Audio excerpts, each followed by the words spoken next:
जरा सोचिए, आज के समय में 22-23 साल की उम्र में ज्यादातर लोग क्या कर रहे होते हैं। कोई कॉलेज में पढ़ रहा होता है, कोई नौकरी ढूंढ रहा होता है और कोई अपने सपनों को नई उड़ान दे रहा होता है। लेकिन भारत के 3 नौजवान ऐसे भी थे जिन्होंने इसी उम्र में अपनी जिंदगी देश के नाम कर दी थी। उनका नाम था भगत सिंह, सुखदेव और राजगुरु। तीनों की उम्र भले ही कम थी, लेकिन जज्बा ऐसा था कि अंग्रेजी हुकूमत की नींव तक हिल गई थी। 1919 के जलियांवाला बाग हत्याकांड ने पूरे देश को झंझोर कर रख दिया था। यहीं से इन तीनों नौजवानों के दिल में अंग्रेजों के खिलाफ आग भड़क उठी और फिर तीनों ने मिलकर क्रांतिकारी संगठन हिंदुस्तान सोशलिस्ट रिपब्लिक एसोसिएशन के जरिए आजादी की वो लड़ाई शुरू की जिसने सब कुछ बदल कर रख दिया। 1928 में लाला लाजपत राय पर अंग्रेजों ने लाठीचार्ज किया,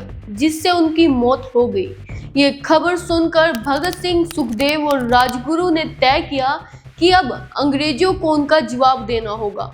और फिर 17 दिसंबर 1928 का वो दिन, जिस दिन लाहौर में ब्रिटिश पुलिसकर्मी अधिकारी को गोली मार दी। 8 अप्रैल 1929 को भगत सिंह और उनके साथी बुटकेश्वर दत्त ने दिल्ली की सेंट्रल असेंबली में बम फेंका, लेकिन उनका मकसद किसी को मारना नहीं था। वे सिर्फ अंग्रेजों को ये बताना चाहते थे कि भारत अब जाग चुका है। और उसी समय गूंजा एक नारा, इंकलाब जिंदाबाद। फिर आया वो दिन जिसने इतिहास बदल दिया। 23 मार्च 1931 लाहौर जेल में तीनों नौजवानों को एक साथ फांसी दे दी गई। फांसी पर जाते समय तीनों के चेहरे पर डर नहीं बल्कि मुस्कुराहट थी और उनके होठ एक ही नारे से गूंज रहे थे, इंकलाब जिंदाबाद, इंकलाब जिंदाबाद।